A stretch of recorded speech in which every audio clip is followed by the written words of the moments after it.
বিচারক ও এজলাস সংকট নিরসনে অন্তর্বর্তীকালীন সরকার কাজ করবে বলে জানিয়েছেন আইন, বিচার ও সংসদ বিষয়ক উপদেষ্টা ডক্টর আসিফ নজরুল। দুপুরে বান্দরবান সদরে চিফ জুডিশিয়াল ম্যাজিস্ট্রেট আদালত ভবন নির্মাণের জন্য নির্ধারিত স্থান পরিদর্শন করেন উপদেষ্টা। এই সময় ডক্টর আসিফ নজরুল বলেন, আদালতে যাতে পর্যাপ্ত সুযোগ সুবিধা নিশ্চিত করা হয় সেজন্য বিভিন্ন সংকট মোকাবেলা করতে অন্তর্বর্তী সরকার সচেষ্ট।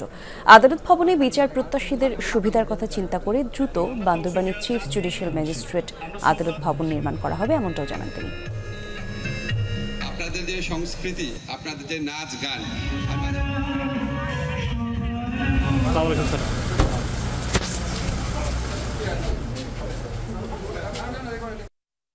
আমরা সামগ্রিকভাবে উপকার যদি বেশি হয় অপকারের চেয়ে, তাহলে এখানে আমরা খুব দ্রুত বিল্ডিং নির্মাণ শুরু করব। আর আমাদের যে ছেলেরা আছে ওদের খেলাধুলার মাঠের দাবি আছে, আমি ওদেরকে বলেছি রাঙ্গামাটি এই বান্দরবনে যে স্টেডিয়াম আছে সেখানে সব ধরনের সুযোগ সুবিধা করে দিতে।